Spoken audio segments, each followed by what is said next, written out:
If you've watched me on stream, the chances are you see me pour a drink from a 2 litre plastic bottle. That drink is this Tesco's pink lemonade with no added sugar. A forgettable, but sufficiently refreshing drink. Why do I drink it?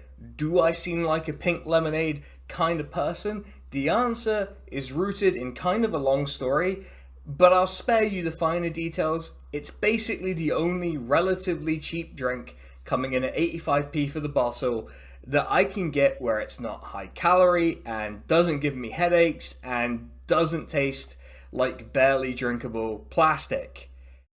The headaches are because I'm apparently allergic to some sweeteners, a complaint I will be getting into probably more than once in this video, if I'm being honest. The issue I want to focus on is that a lot of soft drinks in the UK are just terrible. If you're not from the UK and you come here, you will be shocked by how bad they are. If you're from the UK and you go abroad, drinking soft drinks is like finding an oasis in the desert. It's why, if I'm feeling rich, I get drinks that have been imported. When I asked my Discord, people had a lot of answers for what drinks have been ruined by the sugar tax, but I particularly enjoyed the overrepresentation of Scottish people complaining about Iron Brew. I feel your pain, folks. I really do. Even if I was never a big Iron Brew person, complaining about soft drinks and their formulation may feel small time, and to be fair, it is, but the sugar tax, which is what's caused this issue, annoys me personally. So you're getting a video about it. Also, the reformulation of soft drinks has impacts like people with diabetes not being able to use the same amount of Lucozade that they would use before to treat hypos, which I'm reliably told is a way that they would do this. I don't have diabetes, but this article seems to imply it's a thing, and in some shops I've been in, there are no drinks with sugar, which raises the question, what are they meant to do? Like, isn't it more efficient if they consume a liquid with sugar in it? Anyway, look, the headline is soft drinks don't taste good, and I want them to taste good. I deserve to be able to have a nice drink that doesn't give me headaches. This story also necessarily touches upon the idea of public health campaigners and campaigns and what the actual problems are with them. Some of you might remember I did a video where I responded to BritMonkey, where he talks at length about this in relation to why Britain is terrible, and his primary objection is the idea that they're going to ban pints with the lads, which, no, they're not. We're going to get into the actual shortcomings of these campaigns. It's a story about surprising successes, followed by overreach, often caused by misunderstandings of the roots of the problems themselves, the role of the NHS, and an issue of who these campaigners are, their class position, and who their high-profile public figures are, which brings us to the villain of today's video. Jamie Oliver is a chef and TV personality who has really been a presence in British culture for most of my life, a career that led to him becoming a household name, owning an extremely below-average restaurant chain, and him releasing a song telling you how to make a lamb curry, which he tried to follow the instructions of as the song was playing one time, which, I mean, it's quite something. Not sure he should have gone for the kind of faux reggae vibe he did with the song, but I do appreciate any stunt that ends in the chef playing the drums. I find it interesting that for a while he was one of the most recognizable British people, and that almost no one seemed to like him. He didn't let that be a barrier to being the host of numerous TV shows, sticking his oar into politics, which will be relevant to this, and generally meddling with everyone else's eating habits. We let this really obnoxious man basically change the course of British eating habits because he was kind of telegenic. His appeal was very much the guy who your mum likes, and that was enough apparently. For people my age, he's particularly detested for ruining school dinners, and while, as I'll explain, he was maybe not wrong about that and made a persuasive case, it is a child's God-given right to eat absurdly unhealthy shit behind their parents' back, and Jamie Oliver should face the death penalty for making that harder. Okay, sorry. Let me just change gears. He gets to me. He makes me like this. He also famously claimed to use food to punish his kids, feeding his daughter apples rubbed with Scotch bonnet chilies, which is a surefire way to give your kid issues with food. So cool that he said this to seemingly very little challenge. He's not beating the hating children allegations, I guess, but I suppose that's what makes him a great British public figure. Yet we allowed him to be, as the former Chancellor George Osborne put it, very influential in bringing about the sugar tax, which is probably the peak of his influence as a public health campaigner. Throughout his career, his goal has been seemingly meaning well while doing so to improve the eating habits and the related health outcomes for British people. This has led to him typically picking fights with processed food or perceived junk food, and most famously resulted in the now infamous chicken nuggets clip, where you can see his spirit leave his body as a group of children see how the sausage is made. Well, not sausage, I guess, but nuggets, and they still want to eat it. A predictable result because, as any child will know, chicken nuggets fucking slap. Dan Olsen did a video about Jamie Oliver's obsession with chicken nuggets, and it's a really good video. Cannot recommend it enough. It does a great job of exposing that he takes the weakest possible arguments against chicken nuggets and makes classist arguments. It also points out the sort of central flaw in his mentality, which I'll basically boil down to: no, we don't all have the same 24 hours and we don't all have the same capacity to do things. As I said, it's a good video, but he doesn't come into it with the required level of hatred for the man or really decisively nail him on the classism, which I can forgive. Dan Olsen is Canadian, so he doesn't have the required cultural context of having had your life changed because politicians listened to Jamie Oliver, or just having to be on the sharp end of the politics he validates. Plus, Dan Olsen comes across as a very kind and generous guy to the people he's talking about, which is not a negative thing to have, but it's just an observation.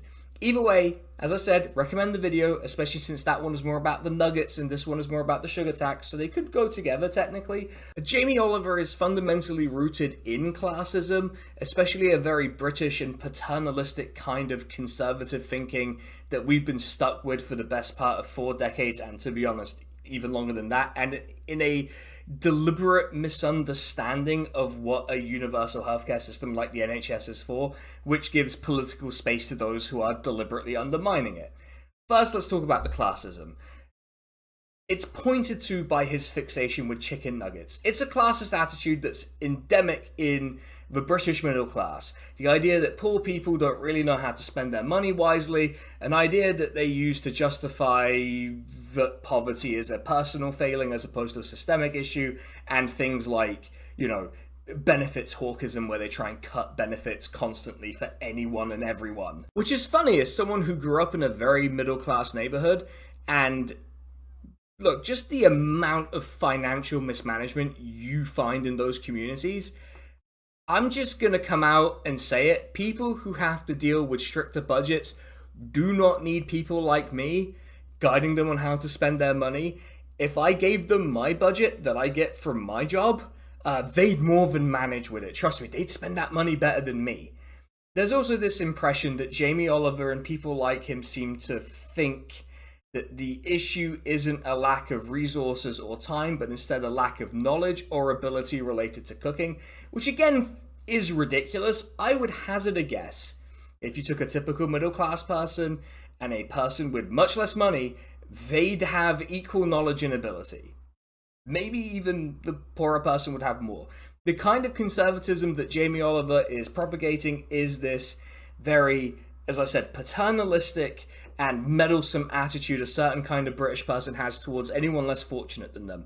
The best example of this are those people who in the year of our Lord 2025 are asking why people on benefits have flat screen TVs, to which I'd say, have you seen how much CRTs cost? Yeah, they have flat screen TVs. To be a bit more serious, It represents this lingering fear that someone who maybe doesn't deserve it is indulging in something at your expense. This is particularly exacerbated by the fact that the NHS and health and social care more generally are one of the biggest areas for spending for the UK government. This is not to argue against universal healthcare, but the principle has now been twisted as the idea of value has overtaken the idea that people who need healthcare should just get healthcare. In the case of chicken nuggets or soft drinks that contain sugar, there's a sequence that goes something like this. Someone makes a series of bad personal choices. These impact their health. This requires medical intervention. This takes resources and money. Therefore, your personal choices are why my taxes are so high. Although mine actually aren't that high. But still, my taxes. I have to pay for this. Which is partially the motivation behind British people's weird fascination and frankly rudeness about other people's health, especially their weight. I've had comments on this channel in the past about my weight, and to be frank with you, it's not really your business, is it? Now, putting me aside to 1 second, as much as I love being the protagonist of reality, this idea that the choices someone makes can turn them into a drag on the NHS is really inappropriate on an interpersonal level and kind of echoes elements of fascism on a societal one. Now, to be clear, I'm not saying you're a fascist if you think school dinners should be healthier. I think they should be. It's just the instincts this has the potential to tap into kind of reflect that. Part of the reason why there's this personal responsibility focus on usually parents, but also more generally from public health campaigners like Jamie Oliver, is it's an easy answer to a complicated question. If children's diets are bad, or people are consuming too many sugary drinks, and the cause is simply people are choosing to do this, and this is somehow a moral failing on their part, that's a narrative that's both easy to sell and easy to act on politically. It absolves decision makers from having to look at the bigger picture. It's not the fact that people work long hours, are paid poorly, and have to spend time looking after their children and commuting to and from work that causes them to eat chicken nuggets. It's that they're feckless and don't know any better.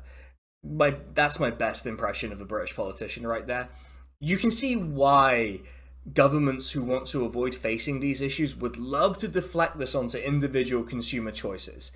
To bring it back to Dan Olsen's video, he does this great bit where he makes the recipe Jamie's way and just makes chicken nuggets, and he's just reading a book for the chicken nuggets, and that more than illustrates the point. Like, for me, I work from home. If you have a half-hour commute, I've gained over an hour on you. An hour extra for meal prep is a lot of time. I also know how to cook. I won't labor the point, you've probably seen his video, but you get it. Not everyone has the same skill sets, the same time, or even the inclination and energy to cook meals from scratch all of the time. A lot of his so-called fast meals in his recipe books require pre-chopped and other pre-prepared ingredients, which you can get from the shop, but they're pretty expensive. If you don't want to buy a bag of pre-grated cheddar for a recipe, the quick ones aren't that quick, and some people just can't or won't put in the effort to make everything from scratch. Even I indulge in the occasional ready meal sometimes, and that's okay. You can tell Jamie Oliver is selling something that's politically convenient, because I'm pretty sure every prime minister has met him since he became a TV personality. To give you an idea of just how influential he was, he met with Blair in 1999, pretty much at the peak of his popularity. Blair didn't need the adjacency to Jamie Oliver to make himself more popular, yet he did kind of stick to him. As did Cameron, who introduced the sugar tax, and Johnson, though they needed the help politically because they kind of sucked. Basically, there's no prime minister who would turn him away from their door. The thing with all these governments is they loved the idea that the issues in the country weren't structural but were matters of choices by individuals.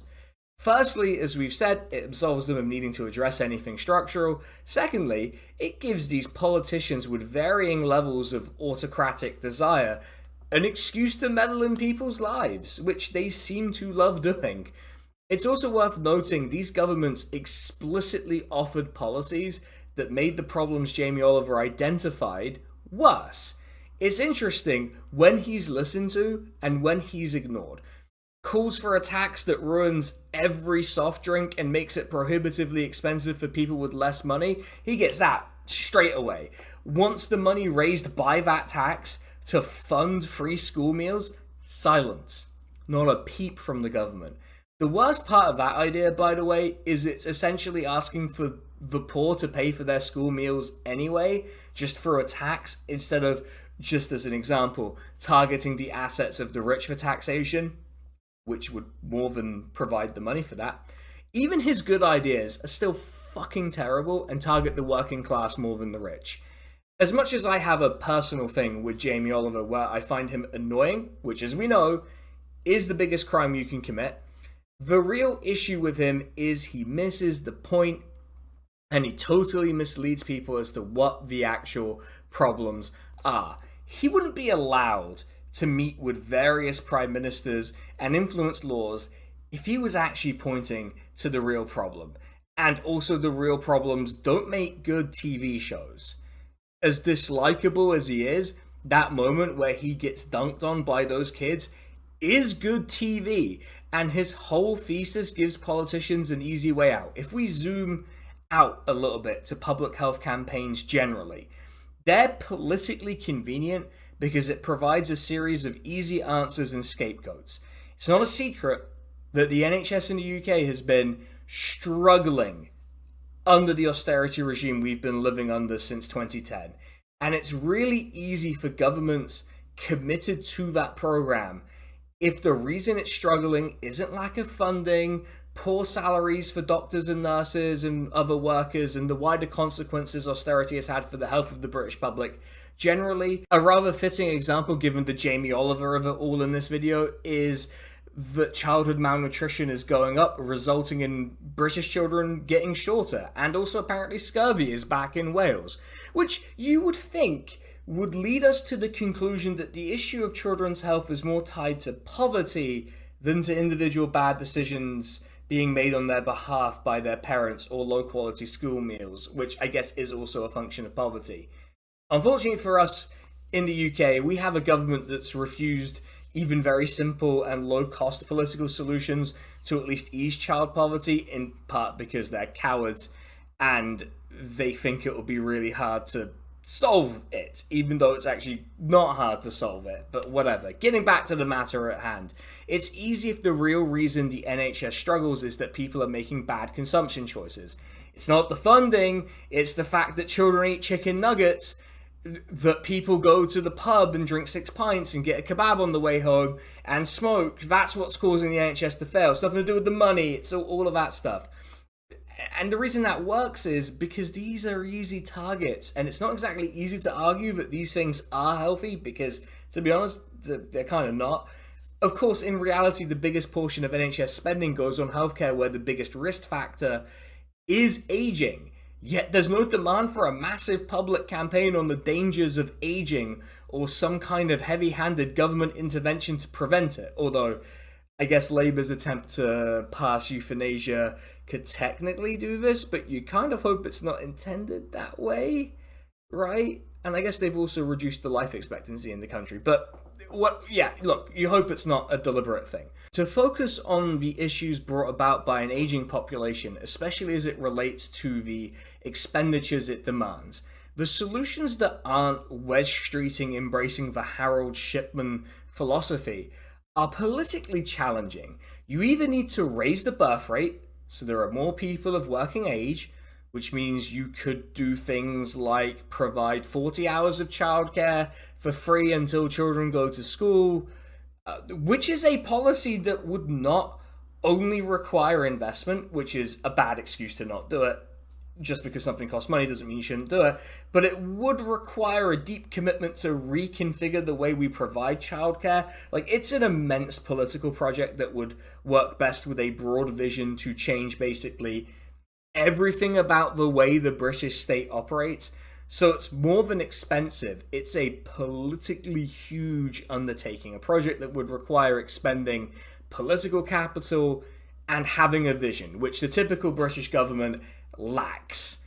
Alternatively, you can encourage immigration, which, given the UK's political trajectory over the past 5 years, and the way the British press, who largely dictate the terrain upon which politics is fought, think of the issue, isn't going to happen.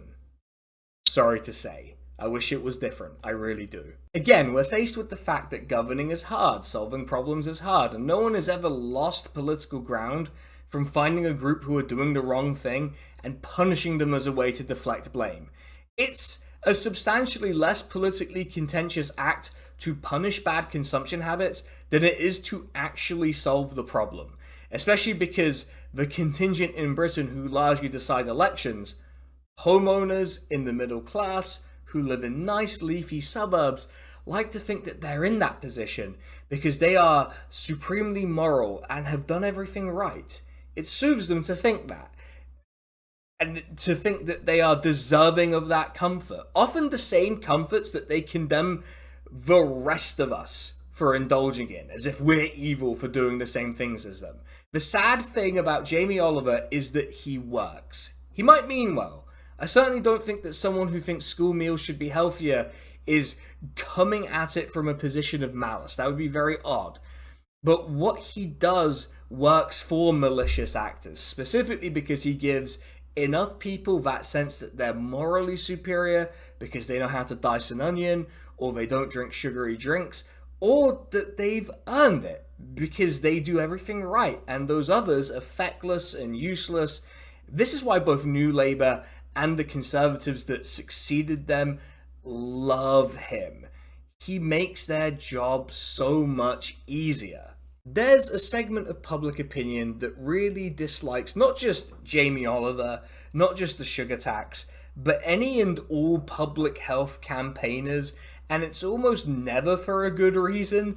Recalling my video where I criticized Brit Monkey's video, there was a section where I responded to his attitude on public health campaigners, and I characterized his objection as both a slippery slope argument that just kind of didn't make sense, and kind of in a tongue-in-cheek way summarized it as they're banning pints with the lads, which I did earlier. So when I say a segment of public opinion, I want to be clear and say that I'm not talking about the people who treat Spiked as a legitimate source. People who think like that are never going to be persuaded to support any state intervention in the name of health. It's mostly just contrarianism and wanting to feel a little edgy, but without saying slurs. And in that sense, I don't find it especially harmful, so much as it's just kind of a little pointless and annoying. I'm going to take a second swing at this because I don't think I did the best job in that video on this point, but you can go check it out. In fact, go check it out. I'll be shameless and plug myself. Why not? It's my video. You don't like it, there's the door, you know? One of the core mistakes this makes is not only that it misidentifies the real dangerous tendency towards authoritarianism in the British public consciousness, like mass surveillance and anti-terror legislation. Instead, it puts all of it on these people who are just kind of nagging you. And I hate to say this, but people campaigning for smoking bans in pubs aren't fascists. They might be annoying, but they're not building fascism. They're banning pints with the lads argument misses the point in the same way Jamie Oliver does. It's not about your pints, necessarily. It's about preventing people who aren't deserving from indulging. It's not a shock that a lot of the measures, as we'll see in a second, that public health campaigners propose disproportionately hit poorer people. They just do. That's just how they work. Think about this. I have conspicuously consumed in many videos and on my stream. No one has ever questioned my right to do that. I once chugged a 1 litre Stein filled with a Thai drink which had coconut chunks in it. No one acted weird about that, even though that's ridiculously unhealthy. Why don't people get weird about it when I do it? Part of it is almost certainly because I look and I sound like someone who's done everything right. I have a nice office job. I speak nicely. All of that stuff. And you can't divorce the classist element from this. And part of this is because of the composition of public health campaigners. Certainly, their more prominent members skew middle class. Because frankly, everyone else is too busy to give a fuck about a parent buying a 20-pack of nuggets and a bottle of lemonade. Because that's easier than making everything from scratch, and that's not my business.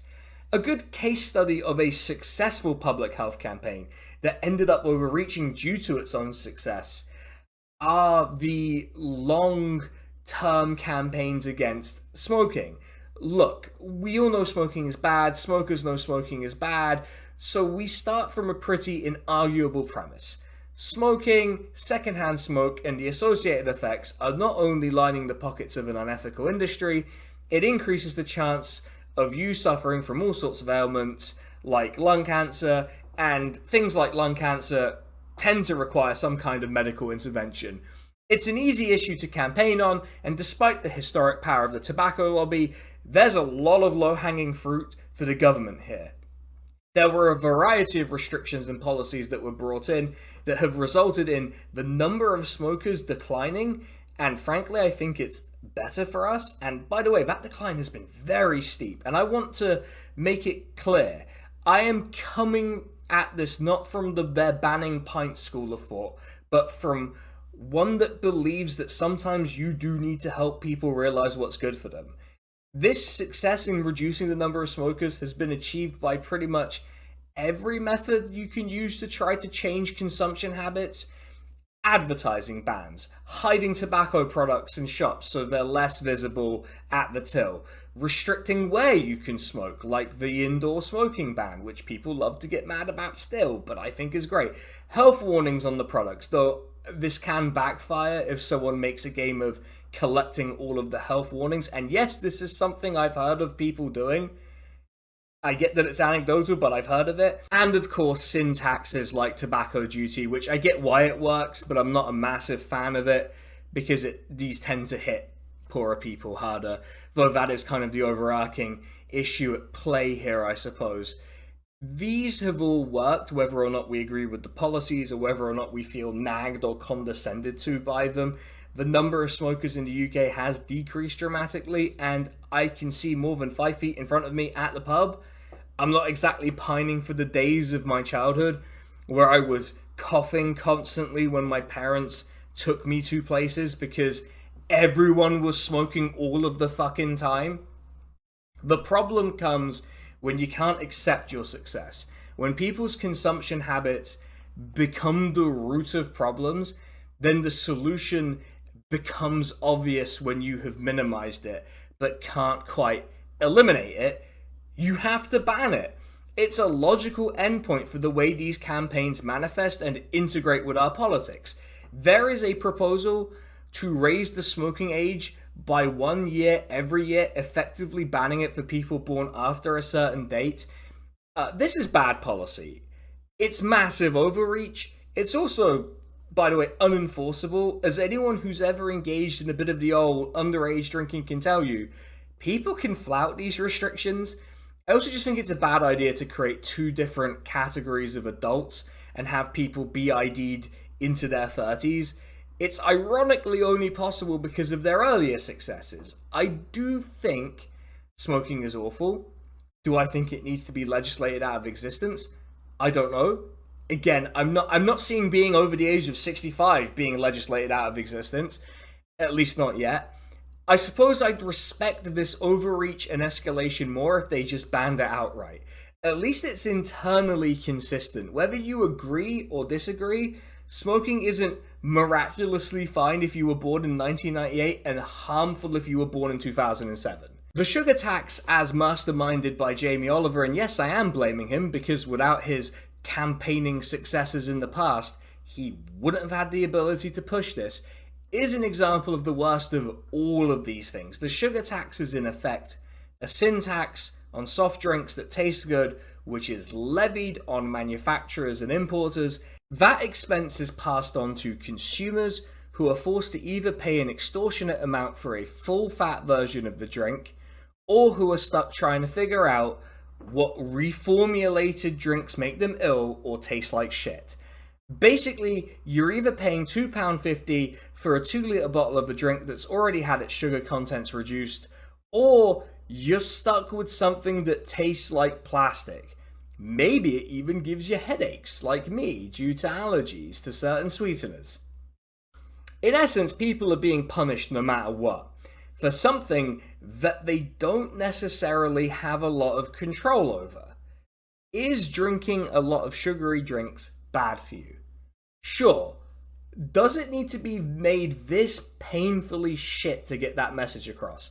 I don't think so. Some people just want to have a nice cold glass or, tankard, in my case, of a pleasantly sweet drink that they didn't have to make themselves or think too hard about, because frankly, a lot of us have better things to do, like make YouTube videos. I know let people enjoy things falls in and out of fashion, but seriously, can the government just get a fucking life and not subject me to this shit because that absolute helmet Jamie Oliver told them to? Thanks! Okay, look. While there's absolutely some politics going on here that I had to get out of my head, the crux of this isn't political to me. I just want to be able to enjoy a drink without having to check if Jamie Oliver's put stevia in it, and also not have it cost a fortune when I do get something with sugar in it. Is that too much to ask?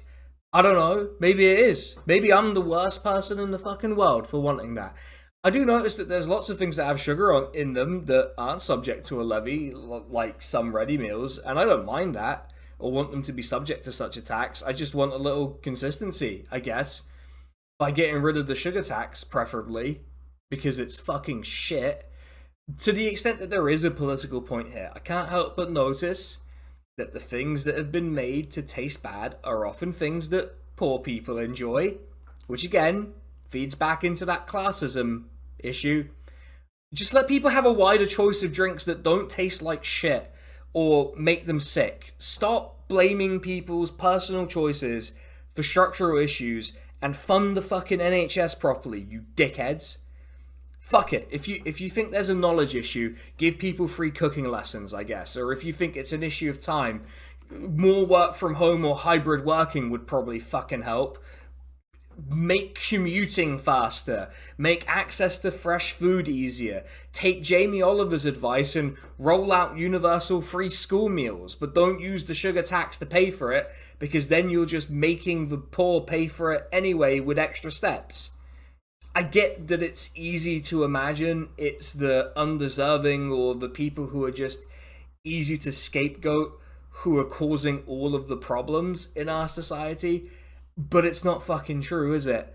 There's no such thing as an undeserving person, a person who doesn't deserve luxury or enjoyment, or just popping 20 chicken nuggets in the oven while they read a book or watch a YouTube video. We all need a fucking break sometimes. Let people have them, and let people have access to nice things, or at least things that don't give them headaches. Fucking... Have I mentioned that some sweeteners give me headaches enough in this video? Alright. Enough of this. I've made my point. Jamie Oliver, if you're watching, fuck off, you classist prick. The rest of you, thanks for watching. I'll catch you all soon. I need to thank my proofreader and Emma, who made the thumbnail. Special thank you to them. I also need to give a special shout out to the patrons and members who got this video one day early. So if you want to get the videos early, if you want to vote on the topics of the videos, if you want to get access to super secret bits of the Discord and all of this fun stuff, and see early drafts of scripts and all sorts of fun bonus stuff, head on over to patreon.com/SKTheCrusader or become a member here on YouTube, or you can do that on Ko-fi. Apparently I set that up at some point, or you can give a one-off donation on Ko-fi. I'm not going to stop you, but a special shout out to the top tier patrons: Drone Riff, Mercutio, Kazushida, John N, and Liron, absolute legends. And also our YouTube members: Nadir, Jiwa, Katie Marshall, Roger, Zugi, and Scaly Bubble. Thank you to them, thank you to all the patrons, thank you to everyone who's made it this far. Remember to like and subscribe, all the good stuff, and I will catch you on the next one. Take it easy. Bye-bye.